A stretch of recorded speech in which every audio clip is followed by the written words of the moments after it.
Sophia के लिए नलिन ने मालती को धोखा दिया, लेकिन उसने भी बदला ले लिया। पूल फेसिंग रूम ही दीजिएगा, मालती ने रिसेप्शनिस्ट को अपना आईडी कार्ड पकड़ाते हुए कहा। मालती यार, रिसेप्शनिस्ट कार्ड में से नाम पढ़ने हुए बोली तो मालती ने टोका, it's Malati Iyengar. Oh sorry ma'am, वह झेपते हुए बोली।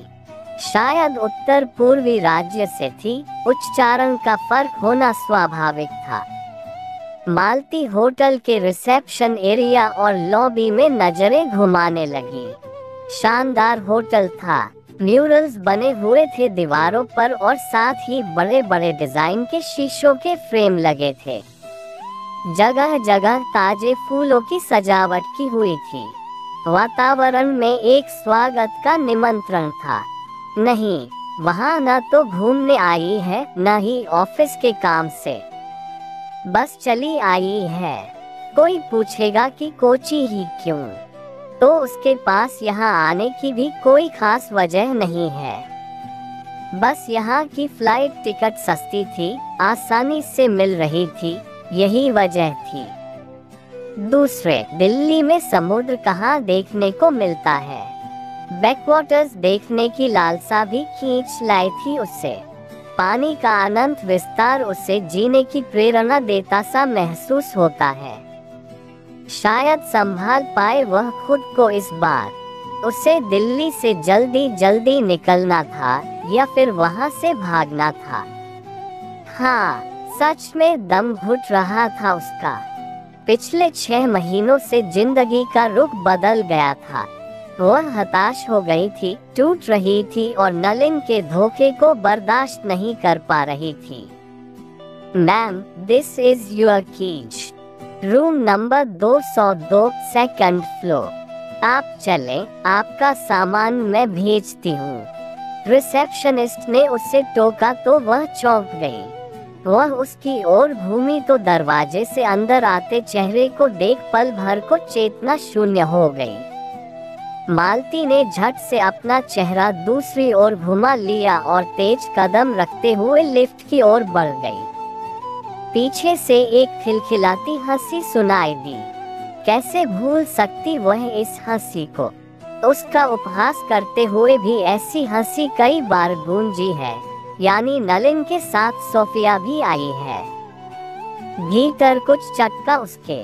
कमरे में घुसते ही वह बिस्तर पर ऐसे लेट गई मानो बरसों की थकान उस पर हावी हो। जब नलिन से उसका अब कोई नाता ही नहीं है तो फिर क्यों परेशान हो रही है वो उसे सोफिया के साथ देखकर। Let him go to hell, वह बुदबुदाए। उसका सामान भी आ गया था। मालती फ्रेश होने जा ही रही थी कि मोबाइल बजा। गीतू थी, पहुंच गई। फ्लाइट लेट तो नहीं थी। कोची में तो मौसम गर्म ही रहता है। बारिश आ गई तो घूमने निकल जाना, मजा आएगा। गीतू ऐसी ही है, वह उसे एक्सप्रेस ट्रेन कहती है। एक बार चलती है तो दौड़ती जाती है, रुकने का नाम ही नहीं लेती। सब ठीक है, लेकिन क्या नलिन भी यहाँ है, इसी होटल में। मालती अटक अटक कर बोली। उसे लग रहा था कि वह रो पड़ेगी और अगर ऐसा हुआ तो गीतू बहुत डांटेगी और इतना लंबा ज्ञान का भाषण देगी कि पूरी रात खराब कर देगी। सोफिया भी साथ है, बहुत मुश्किल से मालती बोली। हाँ, ऑफिस के काम से कोची गया है नलिन। तो क्या सोफिया के साथ होने से तू क्यों परेशान हो रही है? उन दोनों को ही क्लाइंट को प्रेजेंटेशन देनी है। अब ये संयोग की बात है कि वे उसी होटल में रुके हैं जिसमें तू ठहरी है। इनके रूम तो कंपनी ने बुक किए हैं। बेफिक्र रह, वे तेरे पीछे नहीं आए। तू मस्त रह, don't worry, be happy. Nalin तेरी लाइफ में कुछ मायने नहीं रखता। आते जाते देख भी जाए तो इग्नोर कर देना, वरना देख ले वापस आने पर तेरा क्या हाल करती हूँ। नलिन के ऑफिस में काम करती है गीतू। ठीक ही तो कह रही थी वह। सोच ही क्यों रही है वह नलिन के बारे में। बाहर में जाए वह। मालती ने कमरे में ही खाना मंगवा लिया। डाइनिंग हॉल में जाकर खाने से बच रही थी, कहीं दिख गया तो। वह जिससे भागकर कोची आई थी वह भी यहाँ मिल जाएगा, उसने कहाँ सोचा था। पागल थी कितनी जो उसके प्यार में हमेशा डूबी रहती थी। वह भी पल भर को उसका हाथ कहाँ छोड़ता था। घंटों बैठे रहते थे वे एक दूसरे का हाथ थामे, एक दूसरे की आंखों में झांकते हुए, प्यार के गीत गुनगुनाते हुए। वह खाना खाकर खिड़की के पास जाकर खड़ी हो गई। सामने साफ पानी के चारों ओर झिलमिलाती लाइट की रोशनी पड़ रही थी तो लग रहा था जैसे रुपहले सितारे जगमग कर रहे हों। चारों ओर हरियाली का फैलाव था, प्रदूषण का नाम तक नहीं था। स्लाइडिंग डोर खोल वह बाहर बनी छोटी सी बालकनी में रखी कुर्सी पर बैठ गई। होटल का इंतजाम और वहां ठहरने वालों की जरूरतों का ध्यान रखने की कला दोनों ही बेहतरीन थी। प्यार जितना खूबसूरत एहसास होता है उतना ही दर्द भी देता है। जिसे चाहो उससे इसलिए खोना पड़े कि वह आपके साथ बेवफाई कर रहा है तो लगता है कि आप चले गए हैं। ये चले जाने की पीड़ा बहुत पैनी होती है। कितने समय तक मालती खुद को ही इसके लिए दोषी मानती रही थी। जरूर उसमें ही कोई कमी होगी जो नलिन उसे छोड़ सोफिया की ओर खींचा था। सोफिया की अलहरता, उसका बेबाकी से खिलखिलाना, हमेशा प्रेजेंटेबल रहना, नलिन ने मालती को धीरे धीरे नजरअंदाज करना शुरू कर दिया था। वह कुछ पूछती तो टाल जाता, वह मिलने के लिए कहती तो काम का बहाना बना देता है। घंटों एक दूसरे का हाथ थामे बैठना बीते वक्त की बात हो गई थी। सोफिया से वह भी बहुत बार मिली थी। जब नलिन या गीतू से मिलने उनके ऑफिस जाती तो वह देखी जाती। काम करने से ज्यादा वह यहाँ वहाँ मटकती या खिलखिलाती ही नजर आती। नलिन सोफिया के करीब जा रहा है, मालती यह सोचकर कसम सा कर रह जाती। तब सोफिया उसे देख यूं खिलखिलाती मानो उसका मजाक उड़ा रही हो कि देखा मैंने कैसे तुम्हारे प्रेमी को काबू में कर लिया है। मालती को घिन आती थी सोफिया के पास से गुजर जाने पर। क्या बिंदास होना, लटके झटके दिखाना ही प्रेम के धागे को कमजोर कर सकता है। उसका प्यार तो नलिन के लिए ऐसा नहीं था। कहाँ चूक हो गई उससे। अपने को कोसना छोड़ दे। नलिन तेरे प्यार के लायक नहीं है। देख लेना एक दिन वह लौट कर आएगा तेरे पास।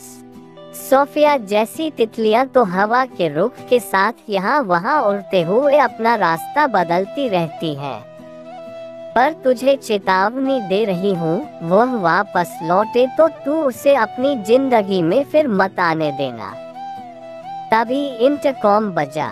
मैम, एक रिक्वेस्ट है, क्या आप 3rd फ्लोर पर शिफ्ट हो सकती हैं? असल में हमारे 2 गेस्ट एक ही फ्लोर पर 2 रूम चाहते हैं, पर हमारे पास 2nd फ्लोर पर एक ही रूम अवेलेबल है। अगर आप 3rd फ्लोर का रूम ले ले तो वे एक ही फ्लोर पर रह सकेंगे। नहीं, लेकिन कौन है? Mister Nalin Nair and Sophia D'Souza. I am sorry. Malati ने गुस्से से फोन काट दिया। यहाँ भी चैन से रहने नहीं देंगे क्या ये लोग? सुबह जब उठी तो देखा पूल के पानी में पांव डालकर नलिन और सोफिया बैठे हैं। सोफिया उससे बार बार चिपक रही थी और किस कर रही थी। ऑफिस के काम के नाम पर अय्याशी। उसे दोनों को देखकर चिढ़ होने लगी। वह नाश्ता करने डाइनिंग हॉल में चली गई। नहीं ध्यान देगी उन दोनों पर। गीतू सही कहती है, नलिन उसके प्यार के लायक नहीं है। हाथ में हाथ डाले तभी दोनों डाइनिंग हॉल में आ गए। मालती को देख नलिन सकपका गया। उसने सोफिया का हाथ छोड़ दिया। वह हैरानी से उसे देखने लगी, फिर एक टेबल पर जाकर बैठ गई। कैसी हो? नलिन सामने खड़ा था। एकदम बढ़िया, मैं अभी ब्रेकफास्ट कर रही हूँ, कोई डिस्टरबेंस नहीं चाहती, मालती के मुंह से निकला। ओह सॉरी, पर तुम्हें यहाँ देखकर अच्छा लगा। रूम नंबर क्या है? मिलता हूँ तुमसे बाद में, पर मुझे तुम्हें देखकर बिल्कुल अच्छा नहीं लगा। Now excuse me, let me enjoy my breakfast. Malati coffee लेने के लिए उठ गई। बहुत हल्का महसूस कर रही थी वह। सच में नलिन ही उसके प्यार के लायक नहीं है। कभी कभी इस डर से फैसले लेने में देर लगती है कि कहीं हम ही गलत तो नहीं, पर जब फैसले ले लेते हैं तो वे इतनी खुशी दे जाते हैं कि हमें खुद से ही प्यार हो जाता है। बेकार ही देर लगाई उसने फैसला लेने में। मालती के होठों पर मुस्कान बिखर गई थी।